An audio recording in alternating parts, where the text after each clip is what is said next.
कि इसी प्रदेश के एक विधायक ने सालों सालों तक मनरेगा की मजदूरी का पैसा अपने खाते में डलाया। मैं महेंद्र भट्ट जी को उनके जानकारी के लिए बताना चाहता हूं और उनके कानों के पर्दे खोलना चाहता हूं कि माननीय महेंद्र भट्ट जी, सभी लोग इस बात से वाकिफ हो गए हैं और सरकार भी बहुत ही जोर जोर से ढोल बजा बजा कर इस बात का प्रचार कर रही है कि मनरेगा योजना का नाम केंद्र की सरकार ने बदल दिया।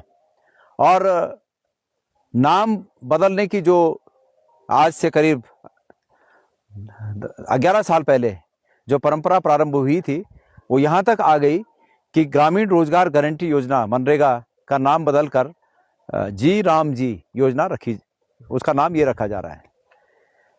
मैंने कल महेंद्र भट्ट जो भारतीय जनता पार्टी के अध्यक्ष हैं, मैंने उनका बयान सुना और उनका कहना है कि कांग्रेस इस नाम का विरोध कर रही है। मैं महेंद्र भट्ट जी को उनके जानकारी के लिए बताना चाहता हूं और उनके कानों के पर्दे खोलना चाहता हूं कि माननीय महेंद्र भट्ट जी, कांग्रेस किसी नाम का विरोध नहीं कर रही है।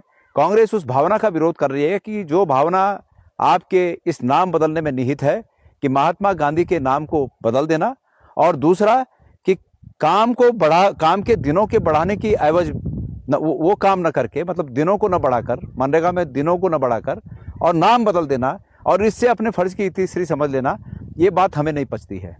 वैसे अगर जी राम जी के नाम पर कोई नई योजना सरकार लाती और हमारे इस ग्रामीण इलाके के लोगों का भला होता तो हम उसका भी स्वागत करते, लेकिन सिर्फ पुरानी योजनाओं का नाम बदलकर नए नाम रखना ये बिल्कुल हमें स्वीकार्य नहीं है। इसलिए हम ये ना कहें आप कि कांग्रेस को जी राम जी के नाम पर कोई ऐतराज है। कांग्रेस को इस पर ऐतराज बिल्कुल नहीं है। कांग्रेस को ऐतराज इस पर है कि महात्मा गांधी जी के नाम को जिस प्रकार से सरकार मिटाने में लगी है, ये न्यायोचित नहीं है और राम जी के नाम से अन्य योजना सरकार लाए, हम उसका स्वागत करते हैं। बहरहाल मैं याद दिला दूं महेंद्र भट्ट जी आपको, आप उसी पार्टी के अध्यक्ष हैं जिस पार्टी के नेता प्रधानमंत्री रहते हुए ये कह चुके हैं कि ये कांग्रेस के विफलताओं का स्मारक है और इस स्मारक की विफलता के ढोल मैं पीटता रहूंगा। इस योजना को मैं बंद नहीं करूंगा, इस योजना में मैं पैसा डालता रहूंगा और ताकि मैं बता सकूं कि कांग्रेस ने विफलताएं अर्जित की हैं। ये आपको अच्छी तरह जानकारी होगी। और मैं ये भी बताना चाहता हूं कि अफसोस की बात है, जिस योजना को कांग्रेस की विफलताओं का स्मारक वो बता रहे हैं, उसी योजना का नाम जी राम जी रख रहे हैं। तो मैं पूछना चाहता हूं भारतीय जनता पार्टी से कि क्या एक ऐसी योजना जिसको आप विफल मानते हैं, हालांकि वो योजना इस देश के तमाम उन लाखों करोड़ों लोगों के उम्मीद का केंद्र बना, उम्मीद आशा की किरण बनी वो योजना, और उसको आप विफलता का नाम देते हो, लेकिन आपके शब्दों में वो विफल योजना का नाम आप जी राम जी से रखना चाहते हो। इसका अभिप्राय महेंद्र भट्ट जी आप कृपया बताएं कि क्या है। माननीय प्रधानमंत्री जी बताएं तो और अच्छी बात है। और उसके बाद आज एक अफसोसजनक खबर सामने आई कि इसी प्रदेश के एक विधायक ने सालों सालों तक मनरेगा की मजदूरी का पैसा अपने खाते में डलाया।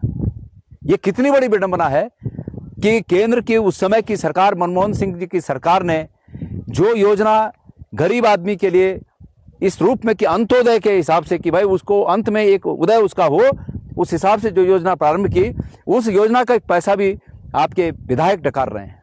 ये क्या ये इस पर कौन जवाब देगा? भ्रष्टाचार का बोलबाला इतना ऊंचा हो चुका है, भ्रष्टाचार की जड़ें इतनी नीची गहरे तक जा चुके हैं कि मनरेगा का पैसा भी विधायक लोग अपने खातों में डला रहे हैं। ये मैं समझता हूं कि पूरे भारतवर्ष में उत्तराखंड एकमात्र राज्य है जहां ये घटना हुई है। मैंने सुना कि संबंधित विधायक जी ने ये स्टेटमेंट दिया कि मैंने मनरेगा में मजदूरी की। मैं तो समझता हूं कि कानून की दृष्टि से भी ये उचित नहीं है कि जो व्यक्ति विधायक होने के बाद विधायक का जो पैसा मिलता है वो तो मिल ही रहा है, वेतन मिल ही रहा है, और उसके बाद वो मनरेगा का मजदूर बन जाए और हमेशा उसके खातों में सालों साल वो पैसा आता रहे, तो ये कहीं बात हजम नहीं होती। ये निश्चित रूप से भ्रष्टाचार का एक मामला है। और मैं हमेशा इस बात को कहता आता हूं कि राजनीतिक जीवन में शुचिता और नैतिकता बहुत आवश्यक है।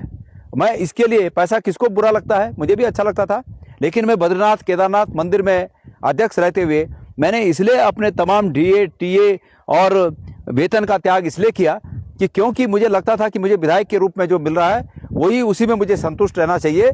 और ये पद और ये सार्वजनिक जीवन और राजनीति के पद इसलिए होते हैं कि सिर्फ ये बात नहीं होती कि हमें पैसा कमाना है, ये होता है कि हमें लोगों के बीच एक आदर्श भी पेश करना है।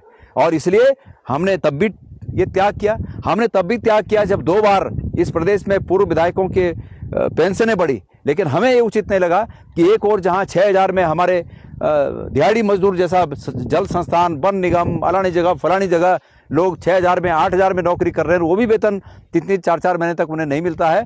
ऐसी स्थिति में हम लाखों रुपए पेंशन के रूप में लें, मुझे ये उचित नहीं लगा, हमने ये त्यागना उचित समझा। मैं ये माननीय प्रधानमंत्री जी तक इस बात को पहुंचाना चाहता हूं कि आपने ये बात कही, आपको भारतीय जनता पार्टी को, केंद्र के नेताओं को, माननीय प्रधानमंत्री जी को इस बात को स्पष्ट करना चाहिए कि जिस योजना को आपने ये कहा कि कांग्रेस की विफलताओं के स्मारक हैं ये, उन योजनाओं को आखिर आपने ये नए नाम दिए, इसके पीछे आपके क्या तर्क हो सकते हैं? और आपके विधायक उसी योजना के तहत अपना पालन पोषण कर रहे हैं, क्या ये भ्रष्टाचार से परे है?